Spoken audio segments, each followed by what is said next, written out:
The talking head at the beginning, or? I think you've already been the talking head, Mark. So, welcome right. To the Impact Narrative. Well, we can edit this bit out, can't we? Where's the fun in that, Mark? As always, it's Wednesday. I can't refer to you as a talking head. Anyway, yes, welcome to the Impact Narrative, episode 8, I think. Right, if I'm keeping up. It's Wednesday. Mark and I are here in my office in a very cold, haily, snowy Lancaster. Yes, it's a bit like the conditions with the Winter Olympics. Indeed, a very smooth segue. Yes. Lots to talk about this week, Mark. In a news-packed programme, we have the Winter Olympics. We do. We have Oxfam. We have Syria. Brexit. You started grinning. Of all things to talk about. Yeah. But I was grinning because I suddenly realised what was on our agenda. It was no reflection. You realised on the that we have an agenda. In Syria, which is of course.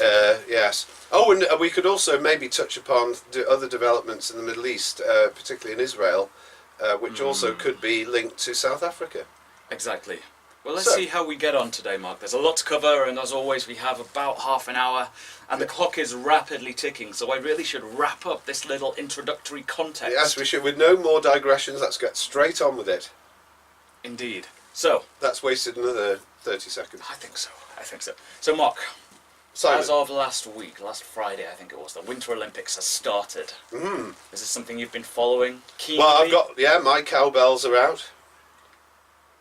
But I think they're sort of more just a normal facet of domestic life, really. Right, excellent. But apparently, that the cowbells are because all the participants are usually so muffled up that they couldn't just hear. And people clapping will be wearing gloves, so you can't hear applause. So the applause. So the cowbell is to make a more resonant sort of impact on the. Excellent. Bit of sound pollution for you there. Yeah. Which is one of the things that I wanted to talk about within the context of the Winter Olympics, Mark.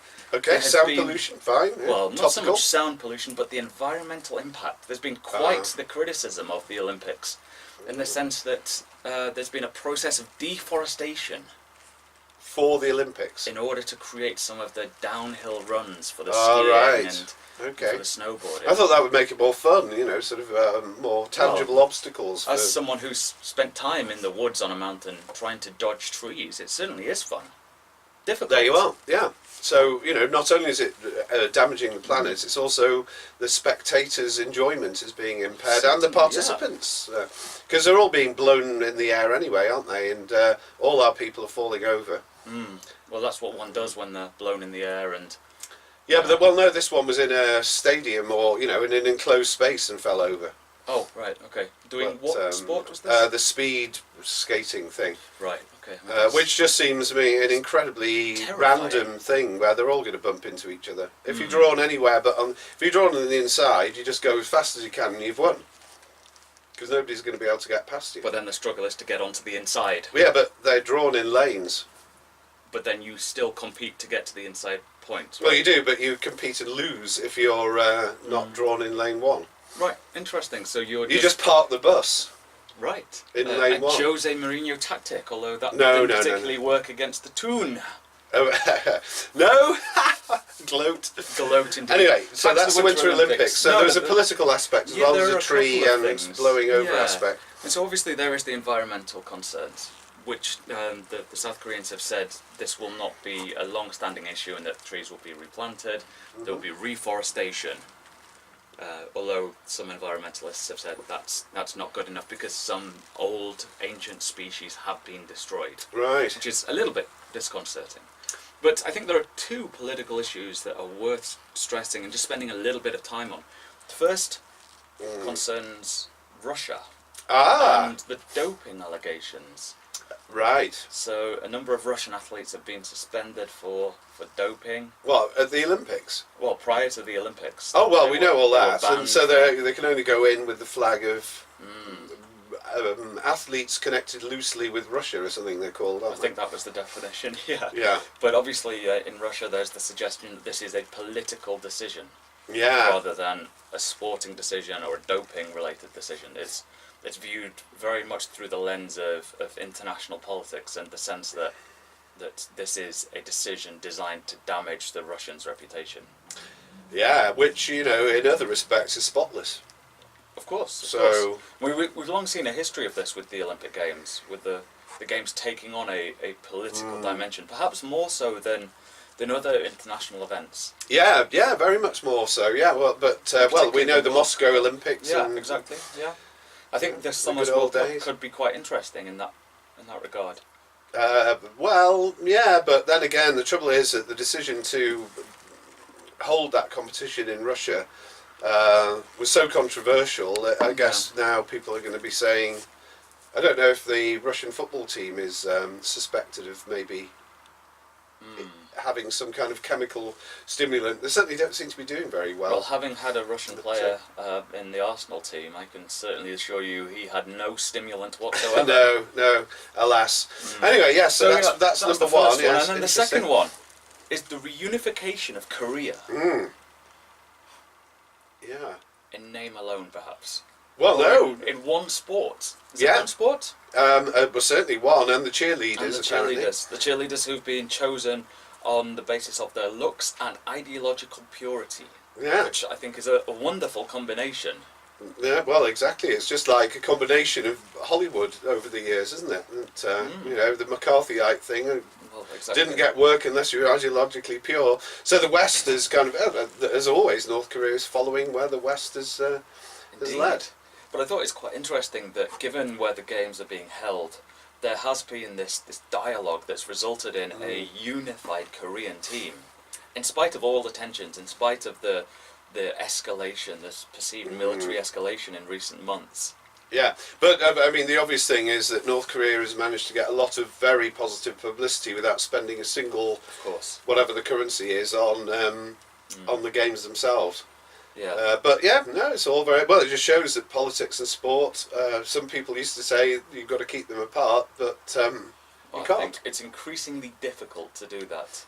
Increasingly, the two are being conflated, and to try and view sport as a pure apolitical entity, I think, is deeply problematic, as we shall see in the coming weeks with the Champions League in the football, but also then the World Cup in the summer. The Champions League, is that going to be riddled with politics? I think so, yeah. Given that some of the more prominent teams that are left have a great deal of Gulf backing. There's a lot of that money. kind of politics. There's Yeah, lots of, Abu Dhabi money. Yeah, Contrasted, of course, with I think the impoverished Juventus. the impoverished Juventus and the impoverished Bayern Munich, who are fan-owned, which is Yeah. wonderful. Yeah, like the wonderfully impoverished Barcelona. Indeed, who are also sponsored by the Qatar Foundation. Ah, right. No, who's the one? Oh, it's Real Madrid, isn't it? It's fan owned, isn't it? Or have I got this completely I wrong? think Barcelona is fan-owned. Well, there you are, but backed by they enormous also then- amounts of oil. Yeah, they have a lot of oil money coming in, and natural gas money, of course. So I think that does a pretty good job of flagging up some of the issues with the Winter Olympics. That's And them bashed. Politics and sport Yeah. crashed into one another.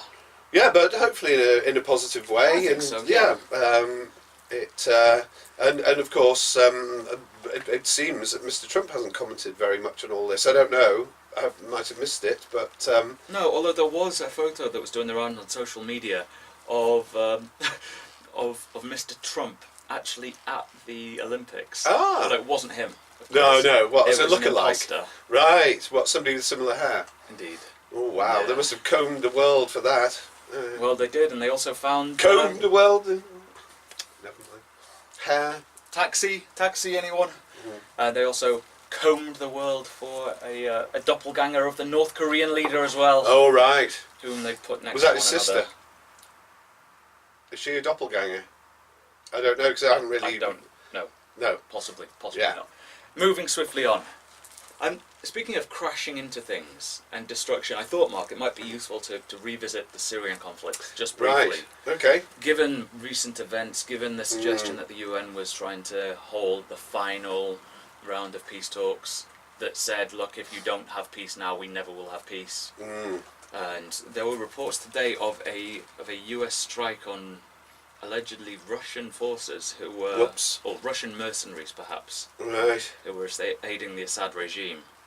So Wow. the situation is getting increasingly complex. Well, and obviously there's a US-Turkey face-off as well. There is. Oh dear, no, horrible. So But also the Israeli jet that was shot down, or was it a course. jet or a fighter? A fighter jet. Fighter jet, yeah. Shot down by the Assad regime, I think, last I heard. Yeah, there's a very complex situation brewing, and a number of commentators are suggesting that this could lead to quite serious escalation, drawing in the Israelis, drawing in Iran, Everyone. Syria, Turkey. the Saudis, Turkey, Hezbollah. Maybe the Syrians will be involved as well. Perhaps so. Yeah. So it's a very worrying time. It is. It calls for cool heads, so it's very lucky that we've got the leaders that we currently... Leaders of the free world and the... Yeah, and with also the Netanyahu thing, I'm sort of trying to compress everything because we've got too much to talk about. But do have I mean, that seems to be astonishing. I'll just say quickly, I mean, there's a parallel here that obviously he's facing corruption allegations on which we can't possibly comment. But equally... these are not new corruption allegations. The allegations have haunted Netanyahu for a while. But and these they also are... did for his predecessor. But these are... Well, sorry, I'm talking over you in a way which... But, I mean, obviously these are now to the level that are so serious that he's having to take to the airwaves to almost say, how could I do anything wrong or whatever. And then, of course, you've got the Zuma thing in South Africa, and it does show the South African thing shows the value of an independent judiciary, which, of course, people might need reminding of, given that our independent judiciary has had a bit of a bashing from certain elements of the right-wing media. The principle of judicial independence has once again been upheld in South Africa, which is a great achievement of the original settlement, it seems to me, that the judiciary hasn't taken orders from anyone.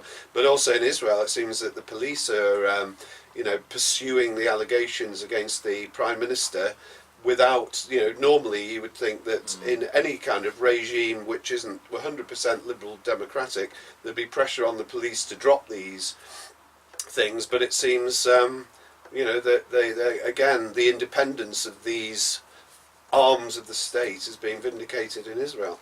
Yeah, I think Israel's a really interesting case study in terms of democratic systems and in terms of political systems more broadly. It's got one of the purest forms of PR in the world, with a threshold of 2 or 3% to get into the Knesset. But obviously it's couched in this understanding of Jewish and democratic. So obviously that really erodes the liberal democratic principles that you were talking about. And Netanyahu, he actually came into power after there were serious allegations of corruption that led to Ehud Barak being charged.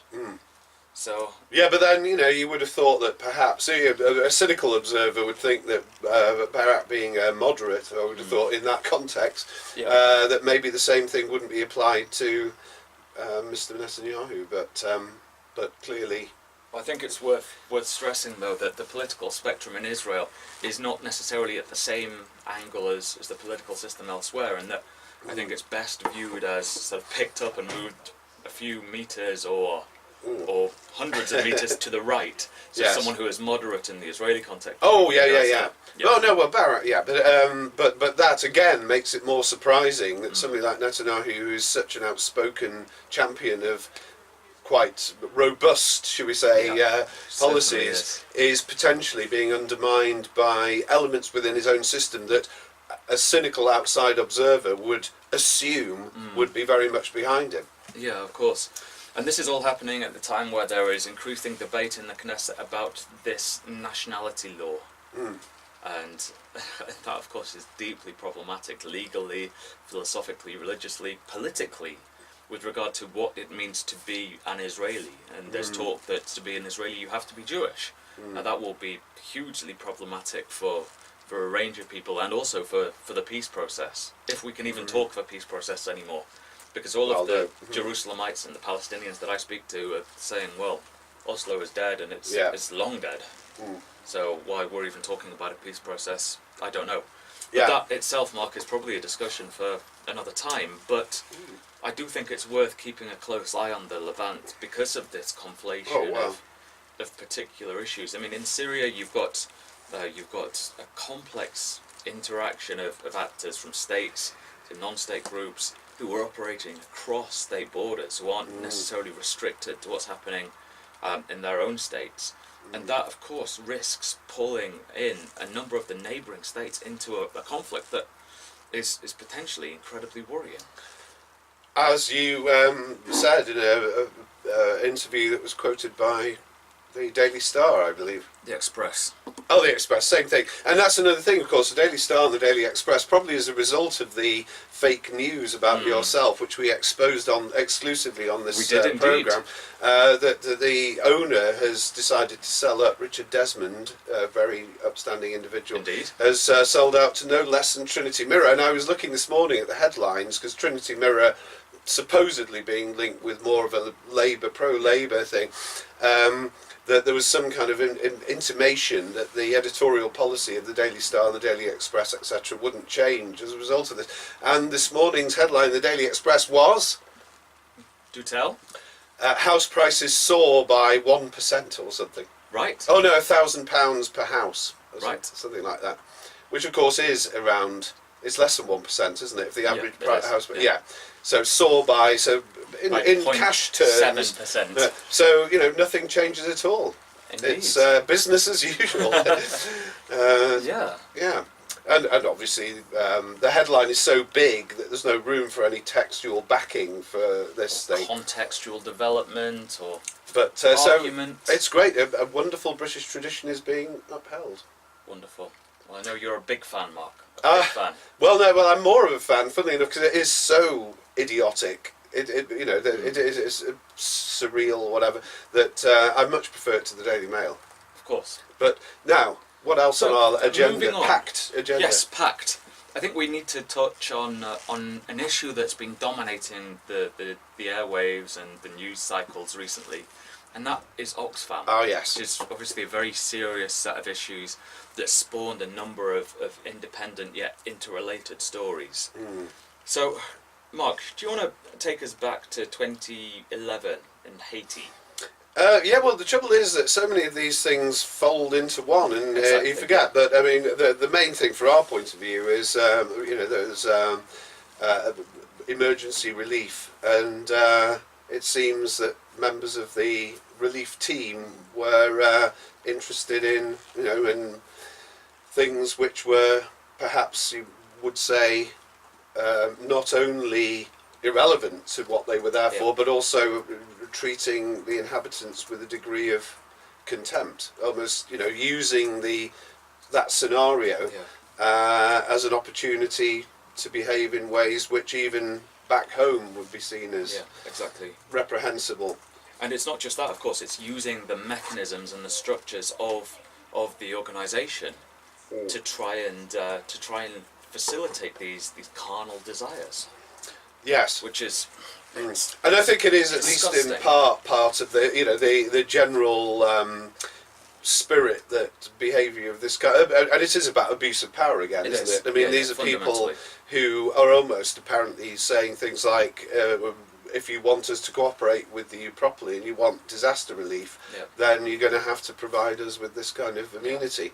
And I mean, this is almost like the way in which mercenary troops used to behave in the 30 Years' War, which is a great favourite war of yours. And we know just generally that the sexual angle of warfare now is something that people perhaps didn't pay enough attention to. So it's an extension of the same sort of thing, and ultimately underlying it, the thing that must be tackled or at least exposed is imbalance of power. So more than perhaps, I mean, the actual, and that of course is something that's manifested in many ways, and we might well be indeed drawing into these corruption scandals, which are about imbalances of power or people in privileged positions abusing their position. It's that generally, if we're going to take anything from all the kerfuffles that have been around recently, it's that would be the healthiest thing, to just say the abuse of power generally is something that we ought to pay much more attention to. This is the kind of thing that during the Cold War, for example, nobody would have paid any attention to, because it was quite all right for people on our side to abuse their power in any way they felt like. Well, that's where the context is key, and once you've removed that context of a much broader existential struggle, you're looking at things on a much more personal level. And so the exercise and abuse of power at the more personal level means that such actions are just intolerant. You cannot accept such actions and such behaviour these days. And I think it's commendable that the allegations and the stories were broken by a whistleblower who pointed out that these things were carried out, and then investigations weren't necessarily as forthcoming as they could have been. Absolutely not. But I mean, there's all these other ramifications of this, and obviously the deputy.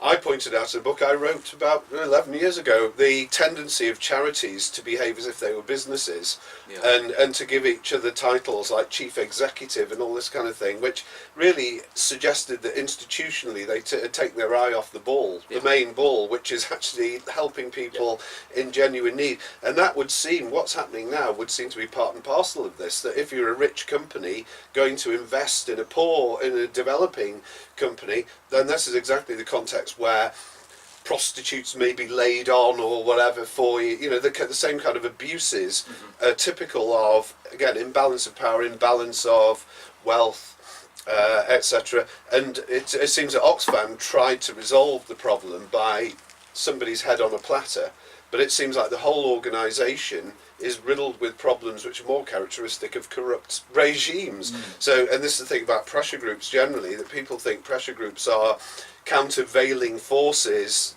between the state and the individual, but they behave a little bit like giant companies, which themselves behave very much like states, and they are not democratically accountable. The chief executives give themselves pay rises and whatever without any kind of accountability to either the people they're supposedly helping or the people who donate money. And you can see there's been a disinvestment from Oxfam as a result of this. And that would be shocking if that is the final. I mean, what we hope is that the charity can rehabilitate itself. But the broom sweeping through Oxfam will sweep through other similar agencies, and the whole overshadowed thing about government aid as well. This could be, instead of people just howling about how we waste money, then at least if there's some kind of reform of these institutions, there may be a much more healthy attitude towards overseas aid in general, one hopes. I mean, it does beg the question about the very nature of disaster aid across the board, and then the so-called liberal peace-building efforts about resolving to crises such as this, the types of norms that are accepted by such organisations. But I think it's a... Sorry. Edit that out, Janker. I think it's a... sorry. I think it's a really important thing that we must remember the true goals of Oxfam, and that there are a number of people who are working within it, who are working to alleviate poverty and working to try and mitigate against such disasters. And my real worry is that they will be ignored, and their goals and desires will be sort of sidelined in a desire to rid Oxfam of this image, and people will start to view it as a corrupt, nefarious... Oh, well, quite well. Obviously, the president of Haiti has denounced Oxfam. It's an appalling situation. But then again, one hopes, anyway, one way or another, aid will be affected positively. It may be that one particular charity has to cleanse itself of the taint of this particular thing, but in the meantime, one hopes that there'll be new attention paid to those charities that are given aid by governments in particular. This is maybe sounding horribly naive, I don't know, because a great chunk of aid will still be given to countries which are dubious recipients of aid. Of course, but and again, let's hope that the story broadens out rather than narrowing in, because clearly this is how the news things work, that the media pounced on the resignation of somebody who probably was only tangentially involved in it, and there was a hope that the caravan would move on after that. But what we need, instead of just saying this can be resolved by one resignation, we say this is a reason for us to have a look at this whole issue more generally. So, Mark, we're rapidly running out of time. We only have about 2 minutes left. So, I think let's have our weekly Brexit update. Where are we at with Brexit? Oh right, well we're having a great speech today from Boris Churchill. Well, whatever. Yes. And after that, certainly my doubts are going to be allayed. Right. Good. What time is this speech going to happen that will change? Well, it's kind of already, minds as like all great speeches, it's already kind of happened. 'Cause it's been leaked to the press that, Sure. I will have next to me a bucket, just in case waves of nausea crash over me. And, Sure. So please do take precautions. It's really the interesting thing about this. Jacob Rees-Mogg just racing away with the popularity stakes within the Conservative Party. It's a kind of the last pitch of the aforementioned Churchillian figure. Right. And what's the speech designed to do? It's to say we shouldn't be frightened of Brexit. We should be grasping which I think we've kind of heard before, really. I think so. And really, there's noises being made anyway that there's an increasing atmosphere of despair amongst those people who are actually charged with the task of negotiating this, and a growing rumble about the possibility that people, like Theresa May or whatever, are just thinking that there's no possible option that's better than what we have now. Well, the Brexiteers will no doubt be pleased to know that the movement called the 4% is supporting them. Have you heard of this movement, Mark? The 4%, they the ones who voted leave by mistake but now think it was a good idea? No. They are the artists. Oh, right. The collective group of artists. The 4 artists. Oh, I see. I thought you... No, they are identified as the 4%. Right. And they are a group of artists, musicians, actors, authors who suggest that Brexit is a good idea. Right, They've good. spoken out and suggested that we must carry on with the process. Yeah, well, as long as they've got some rational arguments, then that's all healthy, but the trouble is the debate is so sterile. I haven't heard any rational arguments from the 4%. Ah, well, but then you probably haven't looked closely enough. This is the thing that, again, it's Groundhog Day, isn't it? Really, we're still replaying the blessed referendum, and which is approaching 2 years. I know, the time has flown by, but really, we're stuck one nation under a groove. We're stuck in the same groove, Indeed. and. Anyway, clearly people like Labour Party are hoping that public opinion is going to move sharply. I have indicated this before, that a lot of policymakers have just hoped there would be a massive revulsion against leaving, and they could turn around and say, well, the public has changed their mind, therefore we're changing our mind. I don't see that there's any possibility of being saved by that. Somebody is going to have to start leading the debate constructively, and nobody is, and the Cabinet's completely disunited. So, yeah, that's why. An Arsenal update to finish off. Well, if anyone's going to change perceptions, it will be John Cleese, or Michael Caine, or Roger Daltrey, or Susan Hill. Oh, these are the 4%. Artists United, right. Indeed. There's a bunch of very glittering Illuminati. Indeed.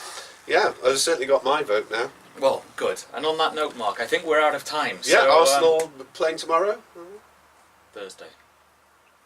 Yeah, Tomorrow. which is tomorrow, yeah. Yes. Good, and Newcastle won. So that's an upbeat, but lots of grim news apart from that. Very, very grim. But at least in Rafa we trust. Indeed. So on that more positive note, In Mike Ashley we don't trust. A lot of negativity and a lot of concern and consternation. I think we should leave it there, Mark. So thanks for watching. As always, you can follow us, subscribe to our videos, subscribe to our channel, like us on all of the usual social media things, Twitter, YouTube, Facebook, all of those. Dislike us on all the usual. Exactly. So thanks or again just for listening. dislike us without doing anything. As long as you tell people why you dislike us. That's it, a Present rational argument, and join the 4% who apparently are now doing a manifesto of disliking our programme. Indeed. As we speak. Until next time. Bye.